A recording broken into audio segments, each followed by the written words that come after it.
दोस्तों, चलिए आज हम लोग लेकर के आए हैं सॉल्यूशन का अगला भाग। फर्स्ट भाग में हम लोग पढ़े थे कुछ सॉल्यूशन का इंट्रोडक्शन देखे थे, सॉल्यूशन के डेफिनेशंस को हमने पढ़ा था और कुछ सॉल्यूशन का के बारे में पढ़े थे, क्लासिफिकेशन के बारे में पढ़े थे, इनके कंपोनेंट पार्टिकल के बेसिस पर। हमने कहा था कि सॉल्यूशन में अगर दो कंपोनेंट हो तो इसे हम लोग बाइनरी सॉल्यूशन कहेंगे। बस यही तक सीमित रहना है अभी आपको, क्योंकि इस चैप्टर में हमें सिर्फ और सिर्फ बाइनरी सॉल्यूशन के बारे में ही पढ़नी है। ठीक है, तो चलिए हम लोग स्टार्ट करते हैं बाइनरी सॉल्यूशन। बाइनरी सॉल्यूशन, देखिए इस पूरे चैप्टर में हमें बाइनरी सॉल्यूशन के बारे में पढ़ना है। अब चलिए, बाइनरी सॉल्यूशन का मतलब क्या हुआ? इनमें दो कंपोनेंट पार्टिकल होंगे, इनमें दो कंपोनेंट पार्टिकल होंगे। अब चलिए, दो कंपोनेंट पार्टिकल इसमें कौन कौन होंगे? अब दो कंपोनेंट पार्टिकल जो इसमें होंगे ना, वे एक होगा सॉल्यूट और दूसरा होगा आपके पास सॉल्वेंट। अब सॉलिड और सॉल्वेंट के बारे में पहले से आप जानते हो। सॉलिड और सॉल्वेंट कहते किसको है? सॉल्यूशन में जो लार्ज अमाउंट में प्रेजेंट रहता है उसे हम लोग सॉल्वेंट कहते हैं, सॉल्यूशन में जो स्मॉल अमाउंट में प्रेजेंट रहता है उसे हम लोग सॉल्यूट कहा करते हैं। लेकिन हमने कहा था कि कोई हार्ड एंड फास्ट रूल है नहीं। ठीक है, अब कोई हार्ड एंड फास्ट रूल नहीं है तो क्या वो रूल और है क्या? आपके माइंड में क्वेश्चन आता होगा। बिल्कुल है, एक तरह से और हम जानते हैं।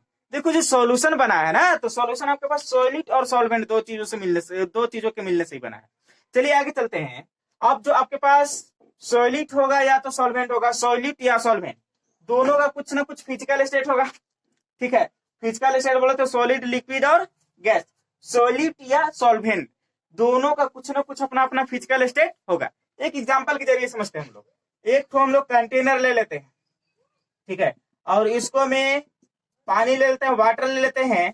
ये आपके पास वाटर है, ठीक है। अब इसको में जो हम लोग मिला रहे हैं वो मिला रहे हैं शुगर। क्या मिला रहे हैं?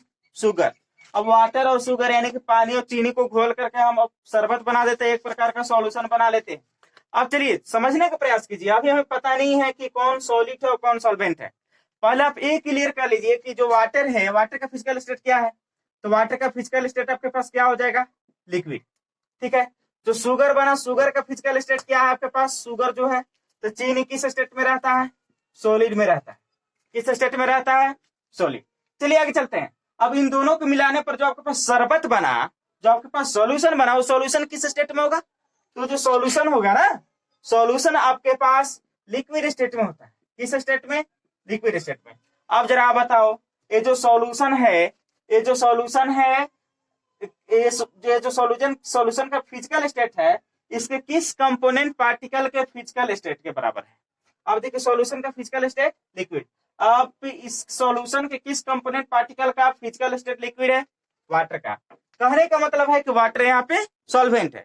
यानी कि साफ शब्द में आप समझिए कि सॉल्यूशन जिस कंपोनेंट पार्टिकल का फिजिकल स्टेट ले ले, वह आपके पास सॉल्वेंट है। अगर वह सॉल्वेंट है तो दूसरा क्या होगा? सॉल्यूट। आसान है ना, बहुत आसानी से आप जानोगे। चलिए आज इसी बाइनरी सॉल्यूशन के बारे में हम लोग पढ़ेंगे। थोड़ा सा हम लोग क्लासिफिकेशन देख लेते हैं। एक चीज तो अभी हमने देखा और पढ़ा कि सॉल्यूशन जिस कंपोनेंट पार्टिकल का फिजिकल स्टेट ले ले, वह आपके पास सॉल्वेंट है। यानी कि कहने का साफ मतलब है कि सॉल्वेंट का जो फिजिकल स्टेट होगा वही सॉल्यूशन का भी फिजिकल स्टेट होगा। यानी कि सॉल्वेंट का जो फिजिकल स्टेट होगा वही सॉल्यूशन का भी फिजिकल स्टेट होगा। तो चलिए इसी बेसिस पर अभी हम लोग क्लासिफिकेशन करने वाले हैं बाइनरी सॉल्यूशन का। ठीक है, लिखेंगे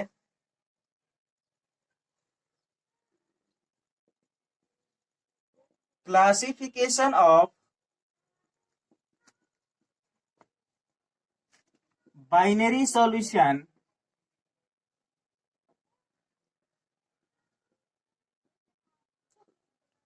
on the basis of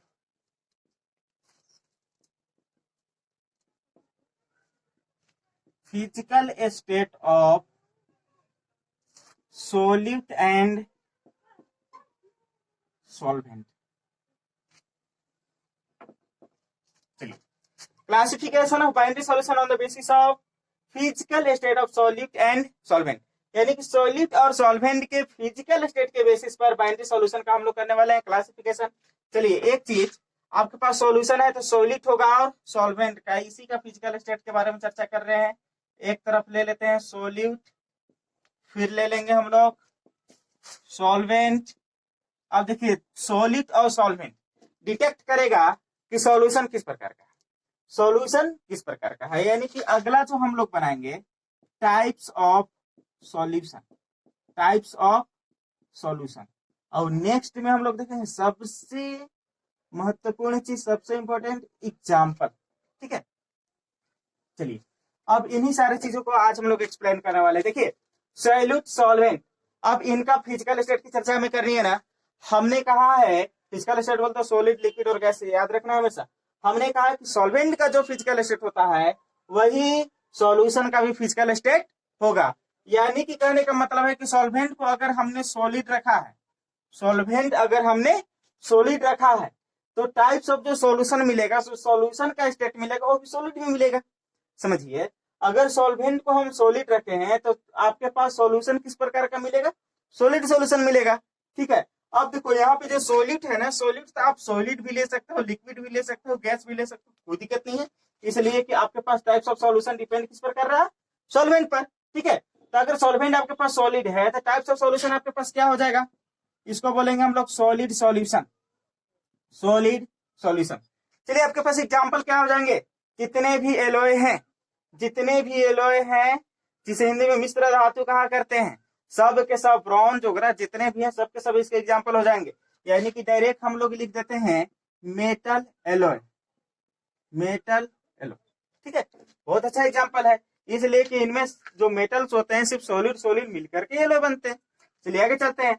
अब सॉल्वेंट को एक बार फिर से हम लोग सॉलिड ही रखा करते हैं। ठीक है, अब सॉल्यूट हम लोग डाल देते हैं लिक्विड, सॉल्यूट में हम लोग डाल देते हैं लिक्विड। अब देखिए आपके पास चूंकि सॉल्वेंट सॉलिड है इसलिए टाइप्स ऑफ जो सॉल्यूशन मिलेगा वो आपके पास सॉलिड सॉल्यूशन मिल जाएगा। ठीक है, लेकिन इसके एग्जांपल क्या हो जाएंगे, कौन से एग्जांपल है आपके पास। अब देखिए ऐसा सॉल्वेंट लेना है और ऐसा सॉल्यूट लेना है जो मिलाने पर सॉल्यूशन जो बनेगा ना वो सॉलिड स्टेट में ही होगा। बहुत आसान सा है। आप अमलगम के बारे में जान रहे होगे, सोडियम और पारे का अमलगम। ठीक है, ये सोडियम और पारे का अमलगम में सोडियम का अमाउंट अधिक होता है। ठीक है, और जो आपके पास सॉल्यूशन बनता है आप भली भांति परिचित हो तो वह सॉलिड ही होता है, सोडियम के फेज का ही होता है। तो आप यहाँ पे लिख सकते हो अमलगम ऑफ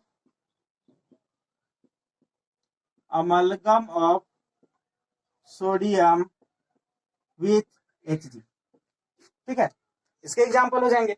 चलिए अब सॉल्वेंट फिर से हम लोग सॉलिड ही रखते हैं और यहाँ पे अब ले लेते हैं गैस। क्या ले लेते हैं, गैस। जो आपके पास टाइप्स ऑफ सॉल्यूशन मिलेंगे वो क्या मिल जाएंगे, सॉलिड के ही सॉल्यूशन मिल जाएगा। चलिए अब इसके एग्जांपल क्या हो जाएंगे। देखिए सॉल्वेंट आपके पास सॉलिड है, सॉल्यूट आपके पास गैस है। आप क्लास 11 को थोड़ा सा याद करना, अगर आपने ऑर्गेनिक को पढ़ रखा हुआ तो आप वहां पे एक चीज रिडक्शन के लिए पढ़ रहे थे।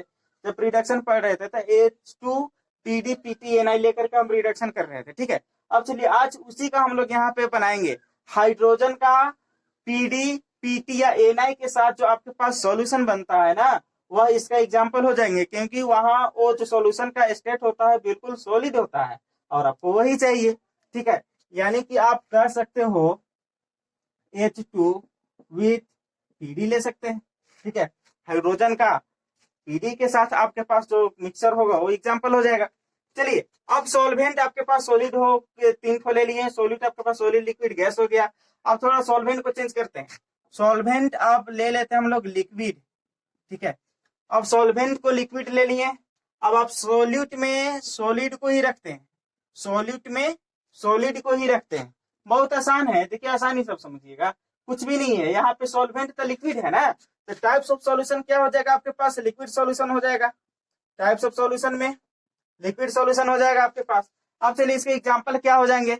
अब कौन सा ऐसा सॉल्यूशन है जिसका सॉल्वेंट तो लिक्विड है लेकिन सॉल्यूट आपके पास सॉलिड है, बहुत सारे एग्जांपल हैं। आप ग्लूकोज को पानी में डाल दो, आपके पास जो वाटर है वो सॉल्वेंट है, ग्लूकोज जो आपके पास सॉल्यूट है। आप शुगर को वाटर में डिजोल्व कर दो, आप नमक को साल्ट को वाटर में डिजोल्व कर दो, सारे के सारे इसके एग्जाम्पल हो जाएंगे। ठीक है, तो हम लोग लिखते हैं शुगर इन वाटर, बहुत अच्छा सा एग्जाम्पल है। ठीक है, चलिए आगे चलते हैं। अब सॉल्वेंट को फिर से एक बार लिक्विड ले लेते हैं। ठीक है, और अब की बार सोल्यूट में भी हम लोग लिक्विड ही रखते हैं, सोल्यूट में भी हम लोग लिक्विड ही रखते हैं। अब बताइए इसका सॉल्यूशन क्या हो जाएगा, टाइप्स ऑफ सॉल्यूशन।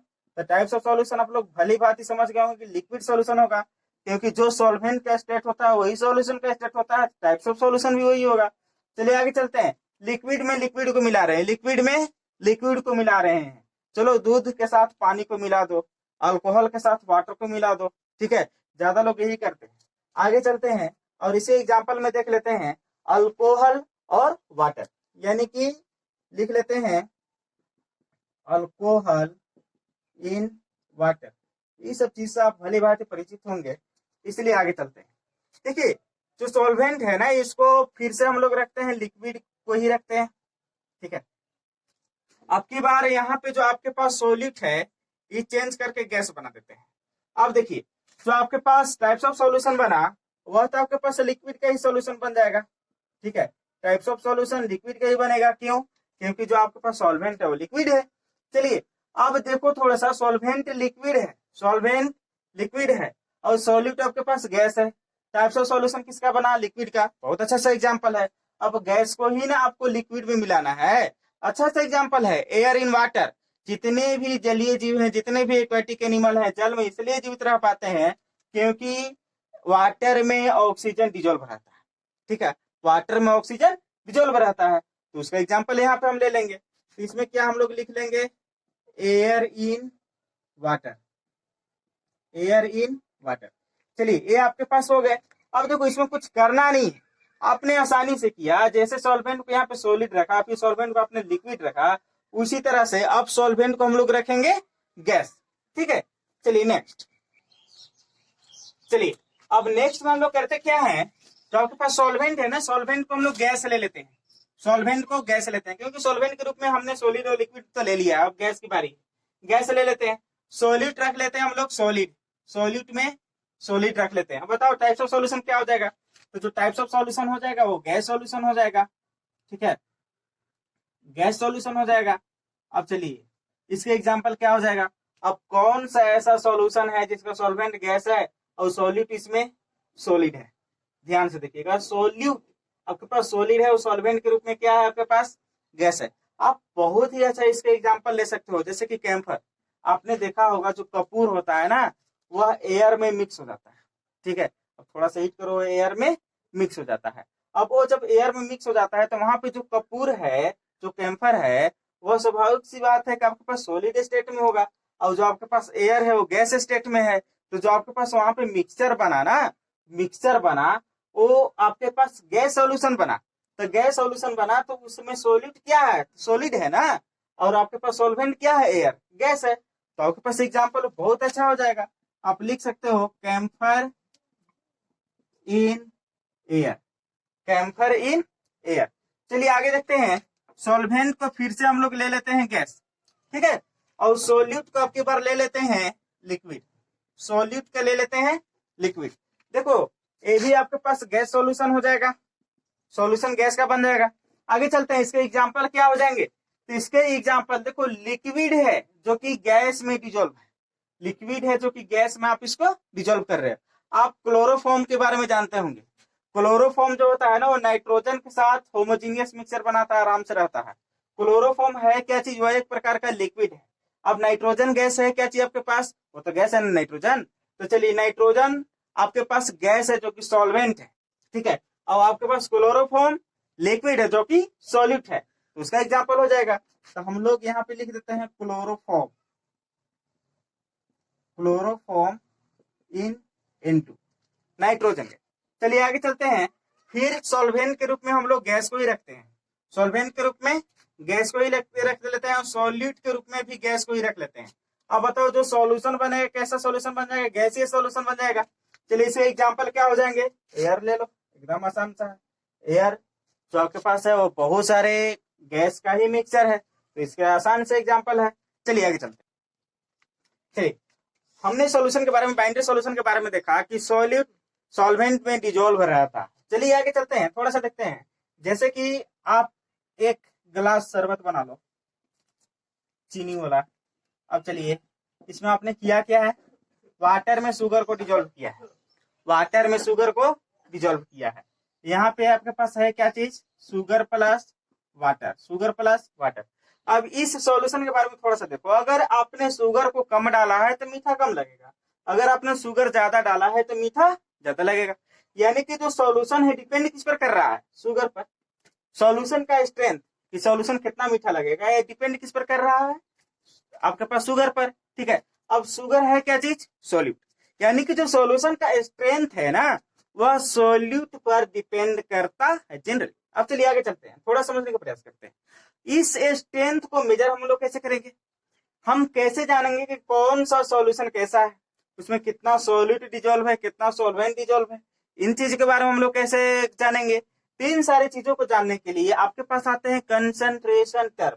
यानी कि इन्हीं चीज को जानने के लिए आपके पास जो पढ़ना है कंसंट्रेशन टर्म। देखिए बहुत अच्छा टॉपिक आपके पास स्टार्ट होने वाला है। अब कंसंट्रेशन टर्म है क्या चीज, कंसंट्रेशन है क्या चीज, तो कंसंट्रेशन एक प्रकार का यूनिट कह सकते हैं। ठीक है, जो कि सॉल्यूशन के स्ट्रेंथ को मेजर करता है, जो कि सॉल्यूशन के स्ट्रेंथ को मेजर करता है, वो एक प्रकार का यूनिट है।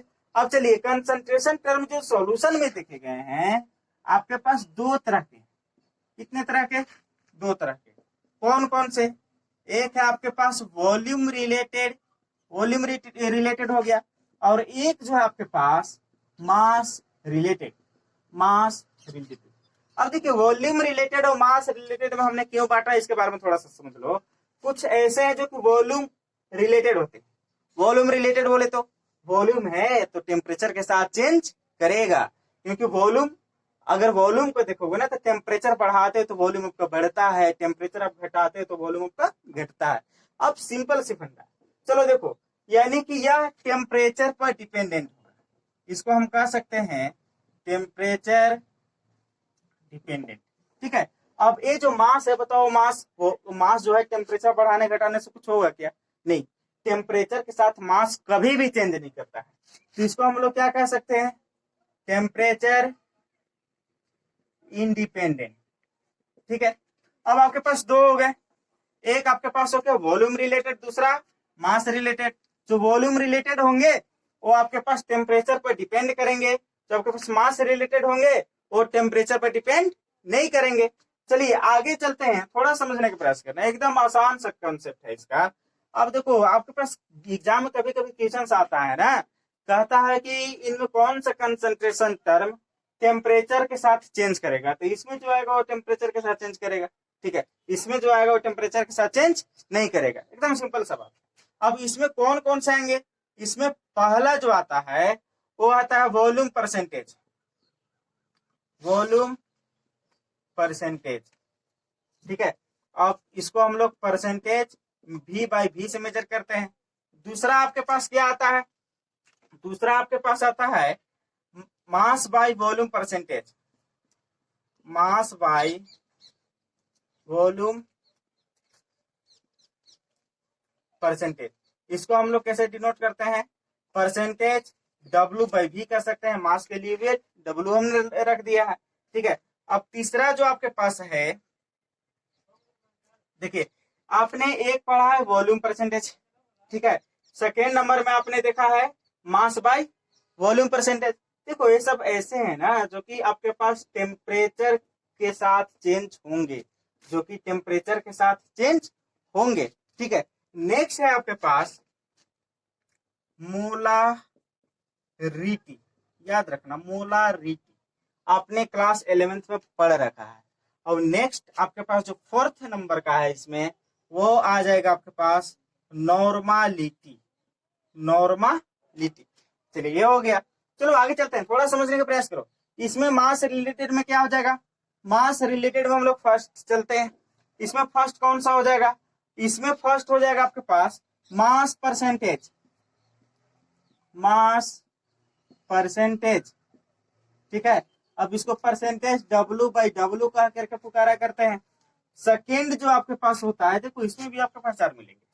ठीक है, सेकेंड जो होता है यहाँ पे देखो मोलारिटी है, और यहाँ पे आपके पास आता है mole fraction, mole fraction.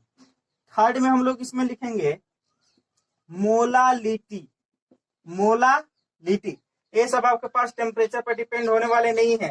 Fourth में हम लोग लिखेंगे पीपीएम, चलिए बहुत अच्छा है। अब चलो आप वॉल्यूम को अगर मास बाई वॉल्यूम में चेंज करोगे, मोलारिटी में चेंज, देखो अगर वॉल्यूम परसेंटेज को इन सारे चीज में कन्वर्ट करोगे, यानी कि इसको आप इसमें इंटरचेंज करोगे तो बड़े आसानी से होगा, लेकिन अगर आप इसको इसमें इंटरचेंज करना चाहोगे ना तो जल्दी होने वाला नहीं है। इसलिए नहीं होने वाला है कि ये टेम्परेचर पे डिपेंड करने वाला है, टेम्परेचर पे डिपेंड नहीं करने वाला है। तो एक वॉल्यूम रिलेटेड है, दूसरा मास रिलेटेड है। अब बताओ कि इन दोनों को आपस में अगर हमको चेंज करना होगा तो कैसे करेंगे? तो हम वैसा रिलेशन खोजेंगे जो कि मास और वॉल्यूम दोनों के बीच का होता है। तो मास और वॉल्यूम दोनों के रिलेशन को बताता कौन है? तो मास और वॉल्यूम दोनों के रिलेशन बताता है आपके पास डेंसिटी। डेंसिटी डेंसिटी बराबर फॉर्मूला क्या होता है आपके पास? मास बटा वॉल्यूम। अब चलो इसी डेंसिटी के हेल्प से अब आप कहीं भी जाओ कोई फर्क पड़ने वाला नहीं है, यानी कि इधर से इधर भी आ सकते हो। ठीक है, तो चलिए बारी बारी से हम लोग पढ़ेंगे। बहुत अच्छा सा कॉन्सेप्ट है, बहुत अच्छा से हम लोग सीखेंगे। आप इसे कॉपी कर लें। चलिए अब हम लोग पढ़ेंगे इसका फर्स्ट वॉल्यूम परसेंटेज, जिसे परसेंटेज वी बाई वी भी कहते हैं, परसेंटेज बाई वॉल्यूम भी कहा करते हैं। ठीक है, चलिए आज हम लोग इसको पढ़ेंगे। अब देखिए परसेंटेज वी बाई वी, इसे थोड़ा समझने का प्रयास करना। ये ऊपर और नीचे जो दोनों आपके पास नजर आ रहे हैं ना, सॉल्यूट और सॉल्वेंट। अब बताओ वी बोले तो वॉल्यूम, यानी कि वॉल्यूम आपके पास वॉल्यूम है, समझा ना? यानी कि सॉल्यूट का भी वॉल्यूम और सॉल्वेंट का भी वॉल्यूम है, तो सॉल्यूशन का भी वॉल्यूम होगा। अब चलिए थोड़ा समझने का प्रयास कीजिए, बहुत आसान सा वॉल्यूम परसेंटेज को समझना। जैसे कि अगर हमने 100 ml का कोई सॉल्यूशन लिया, ml डिनोट करता है कि सॉल्यूशन वॉल्यूम में है। चलिए देखिए 100 ml का अगर हमने सॉल्यूशन लिया है, तब इस 100 ml सॉल्यूशन में कुछ सॉल्यूट होंगे और कुछ सॉल्वेंट होंगे। तो अगर सॉल्यूट और सॉल्वेंट दोनों अगर वॉल्यूम में है, दोनों अगर वॉल्यूम है, तो हम समझने का ये प्रयास कर रहे हैं ना कि इसमें कितना, इसमें 100 ml सॉल्यूशन में कितना सॉल्यूट प्रेजेंट है। थोड़ा सा ध्यान से समझना, परसेंटेज का मतलब होता है कि 100 का कितना भाग, 100 का कितना भाग। अगर आप 100 में से 15 निकाल देते हो ना, तो 100 में से 15 निकाल करके बोलोगे 15 कितना है, तो पा सकते हो 15% है, 15% है। अगर आप 100 में से अगर 80 निकालते हो तो 100 में से 80 कितना है, तो इसका 80% है। तो उसी तरह से अगर 100 ml में से सॉल्यूट निकालेंगे, 100 ml में से सॉल्यूट निकालेंगे, तो जितना सॉल्यूट निकालेंगे वो सॉल्यूट का परसेंटेज नहीं होगा, यानी कि वो सॉल्यूट का वॉल्यूम परसेंटेज होगा ना। तो देखिए जो आपके पास वॉल्यूम परसेंटेज है ना, जो आपके पास वॉल्यूम परसेंटेज है, वो सीधी इस भाषा में ही कहता है कि volume of solute, volume of solute present in 100 ml of solution, 100 ml of solution, यानी कि 100 ml सॉल्यूशन में कितना वॉल्यूम ऑफ सॉल्यूट प्रेजेंट है, उसी को हम लोग कहेंगे वॉल्यूम परसेंटेज। देखिए बहुत आसान है, आप पहले इसे कॉपी कर लो। लिखेंगे volume of solute present in 100 ml of solution is called percentage V by V। चलिए बहुत आसान है। ठीक है, अब चलो आप बोलोगे कि सर इसे आप कैसे फॉर्मूले में लाओगे? एकदम आसान सा काम है। अगर आप लिखोगे ना परसेंटेज V बाई V बराबर, परसेंटेज V बाई V बराबर, अगर आप फॉर्मूला बनाना चाहोगे तो आसानी से बना सकते हो। यहाँ पे सोल्यूट का भी वॉल्यूम है। ठीक है, सोल्यूट का जो वॉल्यूम है वो सॉल्यूशन का वॉल्यूम में प्रेजेंट है। ठीक है, तो यानी कि हम लोग लिख सकते हैं volume of solute, volume of solute ये किसमें प्रेजेंट है? तो सॉल्यूशन में। तो volume of solution, volume of solution multiply कितने से कर दोगे? 100 से। ठीक है, बहुत आसान सा काम है। ठीक उसी प्रकार जिस तरह से 10th में आपने मार्क्स निकाला होगा, कैसे, जैसे कि 10th में आपके पास 500 मार्क्स का टोटल एग्जाम हुआ था। ठीक है, आप किए क्या थे, जितना मार्क्स आया था उस मार्क्स को आपने ऊपर रखा था, 500 टोटल था इसलिए आपने इसको नीचे रखा था, और 100 से मल्टीप्लाई करके आप परसेंटेज निकाल रहे थे। उसी तरह से यहाँ भी करेंगे, क्योंकि यहाँ पे जो निकला परसेंटेज V बाई V, ये सॉल्यूट के लिए निकाल रहे होते, इसलिए वॉल्यूम ऑफ सॉल्यूट का आप ऊपर रखे हो, वॉल्यूम ऑफ सॉल्यूशन चूंकि इसी सॉल्यूशन में से है, और मल्टीप्लाई कितने से किए हो? 100 से। अब आप बोलोगे वॉल्यूम ऑफ सॉल्यूशन कहाँ से आएगा? तो volume of solution, volume of solution, solution बनता कैसे है? तो सॉल्यूशन बनता है सॉल्यूट और सॉल्वेंट के मिलने से। तो इसके लिए हम लोग क्या कर लेंगे, लिखेंगे volume of solute plus volume of solvent. ठीक है, इन दोनों को अगर आप जोड़ दोगे तो आपके पास मिल जाएगा वॉल्यूम ऑफ सॉल्यूशन। ठीक है, बहुत आसान आसान सा इस पर क्वेश्चन अभी करने वाले हैं, इसे आप कॉपी कीजिए। चलिए छोटा सा हम लोग क्वेश्चन लिए हैं। क्वेश्चन है कि 5 ml of ethanoic acid present in 15 ml of solvent. कोई सॉल्वेंट है जिसमें कि 5 ml of ethanoic acid present है। Then calculate the percentage V by V of ethanoic acid, यानी कि इथेनोइक एसिड का वॉल्यूम परसेंटेज आपको निकालना है। अब देखो बहुत आसान है, बहुत आसान से आप लोग निकालोगे, आप लोग जानते हो। फॉर्मूला लिखो, परसेंटेज V by V बराबर होता है क्या चीज है, इसके बराबर होता है वॉल्यूम ऑफ सॉल्यूट। ठीक है, अब यहाँ पे सॉल्यूट है क्या चीज, इथेनोइक एसिड आपने लिया है ना, चूंकि ये कम है। अब चलिए बट्टा क्या हो जाता है, volume of solution, volume of solution multiply कितना से कर दोगे आप, 100 से। अब देखो तो वॉल्यूम ऑफ सॉल्यूट आपके पास कितना दिया गया है, आपके पास इथेनोइक एसिड कितना मिल गया है, 5 ml। ठीक है, 5 डायरेक्ट लिखते हैं बटा वॉल्यूम ऑफ सॉल्यूशन। अब सॉल्यूशन का वॉल्यूम निकालना है हमें, क्या सॉल्यूशन का वॉल्यूम दिया हुआ है। अब देखो present in 15 ml of solvent, solvent दिया गया है 15 ml, ये सॉल्वेंट है तो ये सॉल्यूट आपको इसे समझ में आना चाहिए। अब आपके पास वॉल्यूम ऑफ सॉल्यूशन निकालने का क्या तरीका है, तो volume of solute plus volume of solvent. Volume of solute कितना आपके पास 5 प्लस वॉल्यूम ऑफ सॉल्वेंट कितना आपके पास 15। ठीक है, अब मल्टीप्लाई कितना से कर दोगे आप, 100 से। देखो क्या हो जाएगा, 5 बाय यहाँ पे इन दोनों को ऐड कर दो, कितना हो जाएगा 20, मल्टीप्लाई कितना से कर दोगे 100। चलो इसको कट करो तो 5 बार में चल जाएगा। अब चलो कितना हो जाएगा, 5 5 जा 25%, यानी कि परसेंटेज V by V का आपके पास वैल्यू कितना आ गया 25%। बहुत आसान सा क्वेश्चन था, कॉपी कीजिए आप।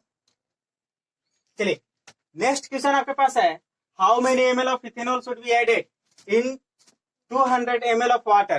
देखिए वाटर 200 ml दिया है, तो जो दिया है उसको थोड़ा सा गौर कीजिएगा। To obtain a solution containing 20% V by V of solvent. अब जो आपके पास सॉल्वेंट है वो कितना है 20%। ठीक है, यानी कि एक ऐसा सॉल्यूशन है जिसमें कि सॉल्वेंट 20% है, और जो वाटर है आपके पास कितना है 200 ml है। अब देखिए इथेनॉल कितना उसमें ऐड करेंगे, क्योंकि बाइनरी सॉल्यूशन है, एक इथेनॉल है एक वाटर है। वाटर आपके पास 200 ml है और सॉल्वेंट 70% है। इसका मतलब यह है कि जो इथेनॉल है आपके पास और सॉल्यूट है, वाटर जो आपके पास वो सॉल्वेंट है। अब चलिए, यानी कि इथेनॉल के बारे में पूछ रहा है कि इथेनॉल हम कितना परसेंट इसमें ऐड करेंगे, इथेनॉल कितना ऐड करेंगे, परसेंटेज नहीं, इथेनॉल कितना ऐड करेंगे इसमें हम। बहुत आसान है, क्योंकि आपको इथेनॉल के बारे में दिया गया है ना। पहले आप फॉर्मूला पर जाओ, फॉर्मूला क्या होता है, परसेंटेज V by V बराबर आपने क्या देखा है, ये होता है volume of solute, volume of solute बटा क्या हो जाएगा, वॉल्यूम ऑफ सॉल्यूशन मल्टीप्लाई कितना से कर देते हो आप 100 से। अब देखो परसेंटेज V by V ये किसके लिए हम लोग लिखते हैं, सॉल्यूट के लिए। यहाँ पे आपके पास सॉल्वेंट का परसेंटेज दिया है, सॉल्यूट का नहीं दिया गया है। लेकिन सॉल्वेंट जब 70% है तो सॉल्यूट कितना होगा 30%, क्योंकि सॉल्यूशन अपने आप में 100% होता है। ठीक है, तो आप परसेंटेज V by V की जगह पर कितना रख दोगे 30 इक्वल टू। अब देखो तो वॉल्यूम ऑफ सॉल्यूट, जो आपके पास सॉल्यूट है उसका वॉल्यूम कितना है पता नहीं है, वही तो हमें निकालना है। तो उसके लिए आप क्या रखोगे x बटा volume of solution. Volume of solution आप कैसे निकालते हो, तो volume of solute plus volume of solvent. अब सॉल्वेंट का वॉल्यूम तो आपके पास 200 दिया गया है, लेकिन क्या सॉल्यूट का वॉल्यूम दिया गया है, नहीं है। तो उसके जगह पे क्या आप रखोगे x, मल्टीप्लाई आप कितना से कर दोगे 100 के साथ।